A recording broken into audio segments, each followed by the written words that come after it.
What is risk tolerance? Risk tolerance is the willingness of some person or some organization to accept or avoid risk. In any group of people there are gamblers or risk takers and there are non-gamblers or risk avoiders. People who have a low willingness to accept risks and the consequences of risks are called risk avoiders. Those people who are willing to take risks are called risk takers. It is important to know that people and organizations have differing risk tolerances. Some customers do not want to risk the delivery of the project they are paying for by taking a chance on something new. Other customers will welcome the opportunity if the danger is not too great. For example, if we were manufacturing a product like some of the products that are advertised on late-night television, we would probably have a relatively high risk tolerance for the product's failure. This is because the product is priced very low and is not going to put anyone's life in danger. Customers buying very low-priced items can expect them to have a shorter useful life than the advertising indicates.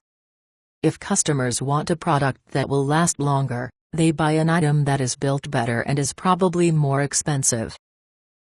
This ability to choose is related to risk tolerance.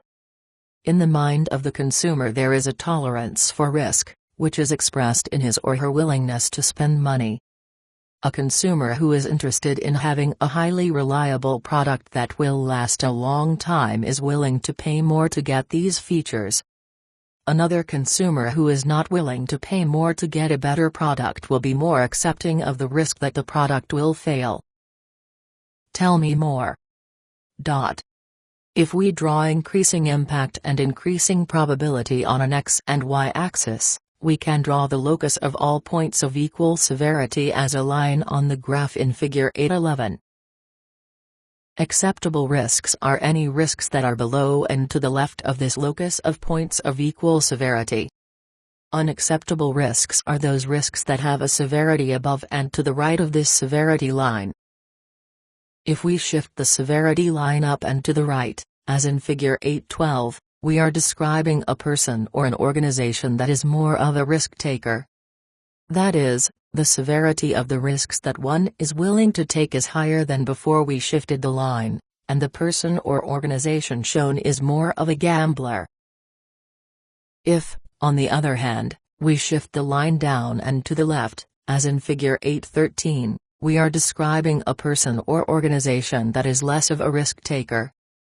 That is to say that the severity of the risks that a person or organization is willing to take is less than before we shifted the line.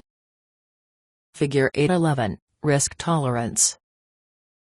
In the classes we teach, we often perform the experiment of telling the students that we are willing to bet money on the roll of a single die, a cube with a number 1 through 6 on each side.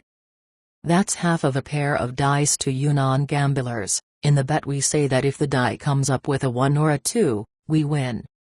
If the die comes up with a 3, 4, 5, or 6 they win. The question is, who would be willing to play for a penny? Nearly everyone stays in the game at this point. Then the stakes are raised to $1, and some of the people no longer want to play. Figure 8.12, Risk Tolerance, Gamblers. Figure 8.13, Risk Tolerance, Avoiders. As the stakes are raised higher and higher, more people drop out of the game. Eventually, unless there is a really hardcore gambler, everyone drops out of the game because the stakes are too high.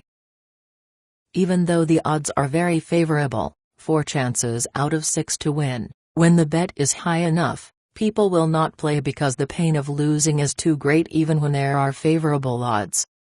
This is a great example of risk tolerance. Individuals and companies do the same thing with threats and opportunities.